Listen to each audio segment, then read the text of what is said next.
जय श्री राम। आज पवित्र रामनवमी अवसर में फतेगड़ राम मंदिर आपण मानक मोर प्रणाम और शुभकामना। सांग मैंने फाइनाली राम डोरी लगी जाइए आज पहुंच जाइए फतेगड़ राम मंदिर रे। हाँ यहाँ अयोध्या नुहे सत किंतु एठी भी राम वास अच्छी। प्रभु केवल अयोध्या नुहे प्रत्येक भक्त हृदय में वास करती। आ भक्ति थिले सबुठी अयोध्या। एठाकार भक्तिभाव परिवेश एवं शांत सुंदर प्राकृतिक दृश्य मन को गोटे अलग संतोष दे थाए। सतरे एक अलग अनुभव। प्रभु श्रीराम का दर्शन करी मन रे एक अलग शांति आसिला। केबे केबे जीवन में अनेक समस्या आसी थाए किंतु रामू को मन पकेले सबू हल्का लगे। जहाँ कथारे में बुझेई हबनी आपण एठी को आसिले ही सेटा अनुभव करि परिबे। सेठी तो रेकॉर्ड करबा अलाउ नथिला किंतु मु लुचै लुचै रेकॉर्ड कर देइछि।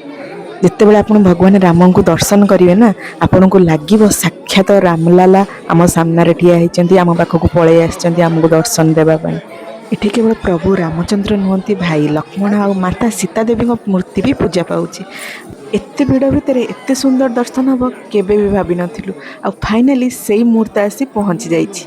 प्रभु मु एते पाखरु देखिकी ना मु पूरा स्पीचलेस हो जाइथिली आ आखिरे लुह आसी जाइथिला। प्रत्येक दिन अनेक भक्त एठाकू आसନ୍ତି प्रभुंकर आशीर्वाद नेबा पई।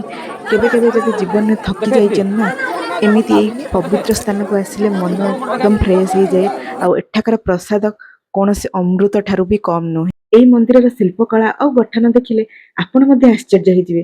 प्रत्येक कोणरे आपनको भक्तिर अनुभव मिलिबो। आपण माने जदि एठेको आसी नांती निश्चय गोटे थर समय काढिके आसंतु। देखिबे लाइव बहुत इजी लागिबो। पुणी थरे रामनवमीर अनेक शुभेच्छा। जय श्री राम।